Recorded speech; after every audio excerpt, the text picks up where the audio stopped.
నాలుగు మాటలు చెప్తుంది. బాబు పరిపాలన, చంద్రబాబు అన్నయ్య పరిపాలన అన్నీ బాగా చేస్తున్నాడు. మరి అన్నయ్య గురించి మేము ఎంతో గొప్పగా చెప్పుకుంటున్నాం. అన్నయ్య చేసే పనులు కూడా బాగున్నాయి.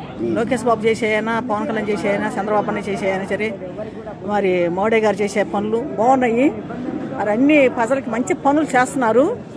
మరి ఇంకా భూములు కబ్జాలు ఉన్నాయి కూడా చేయాలని చెప్పి మేము అడుగుతున్నాము. అసలు పనులు కూడా చేయాలి అన్నయ్య. త్వరగా పట్టించుకుంటే ఆ పనులు కూడా చాలామంది ఇబ్బంది పడుతున్నారు ఆ భూముల గురించి. జై అమరావతి, జై జై అమరావతి, జై తెలుగుదేశం, జై జై తెలుగుదేశం. మీ కార్యకర్త కిలారాం కనుమలూరు. అన్నగారు సంచిలో ఉందండి. అన్నగారు బాబు చంద్రబాబు అన్నగారు చాలా మీ పరిపాలన సూపర్గా ఉంది. మీ తెలుగుదేశం పార్టీ ఉన్నంతకాలం మన తెలుగుదేశాన్ని గెలిపించుకుంటాం. నాకు చేసేంత వరకు తెలుగుదేశం ఉన్నంతకాలం ప్రజలు సుఖంగా బాగుపడతారు. తప్పకుండా ఏ పార్టీని రాకుండా తెలుగుదేశాన్ని మాత్రం గెలిపించుకునే అవకాశం మాకు ఉంది. కాబట్టి ప్రజలందరికీ విన్నవించుకుంటున్నాను.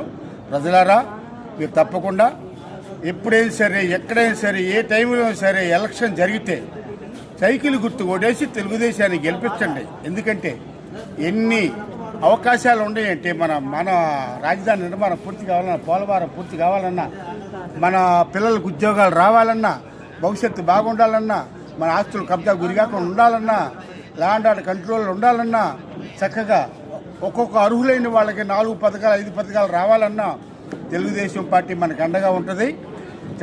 చంద్రబాబు గారి పరిపాలన సూపర్గా ఉంది. లోకేష్ బాబు గారు అండగా ఉన్నాడు. అట్లాగే పవన్ కళ్యాణ్ కూడా అండగా ఉన్నాడు. ఎప్పుడైనా సరే ఒకవేళ కూటమి లేకపోయినా సైకిల్ గుర్తు కొట్టేసి తెలుగుదేశాన్ని గెలిపించండి. మన భవిష్యత్తు బాగుంటుంది. మనకి ఏ లోటు లేకుండా ఉంటుంది. కావున తప్పకుండా మీరు ఎట్టి పరిస్థితుల్లో కూడా మన తెలుగుదేశాన్ని వదిలిపెట్టుకోకూడదు. కార్యకర్తలు ఇవాళ మన అధికారం ఉందని చెప్పి ఎర్రవీగి పక్కనే ఇది జగన్ రెడ్డి పరిపాలనలాగా దౌర్జన్యాలకు పోబాకండి.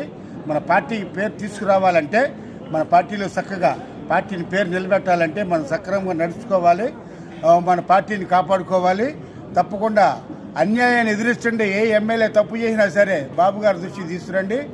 తప్పకుండా మీకు న్యాయం జరుగుతుంది. ఏది అవకాశం న్యాయం జరుగుతుంది.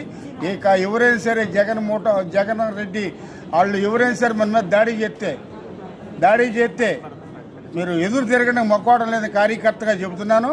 దాడి చేస్తే మాత్రం ఊరుకోబాకండి.